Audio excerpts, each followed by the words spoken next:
जरांगे म्हणजे का पंतप्रधान मोदी साहेबांपेक्षा फार मोठा नेता ना. म्हणून सगळं अख्खा हिंदुस्थान घाबरलाय त्या जरांग्याला. काही बडबडते काही बडबड त्याची अक्कल हुशारी म्हणजे किती हो. तो नाश्ता देऊन बोलतो की इथे ओपनची जागा आहे ओबीसी काढणं. बीड मध्ये जातो ही ओपनची जागा आहे मग तुम्ही ओबीसी इथं का लढणं. मग त्याला हेही कळत नाही की ओबीसींना विधानसभेत लोकसभेत आरक्षण नाही. आता आम्ही सुद्धा एवढा ओपन आहे तिथूनच निवडून देतो.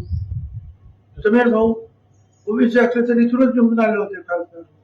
ज्याला एवढं सुद्धा समजत नाही काय सांगायचं आपण. तो तर असं पण बोलला होता मोदींना महाराष्ट्रात येऊ देणार असं काहीतरी म्हणाल होतं पूर्वी आठवतं. मोदी साहेबांचे तर एवढ्या जंगी सभा होतात मोठमोठ्या आणि त्याची कोणी तो गिनतीत सुद्धा नाही सध्या.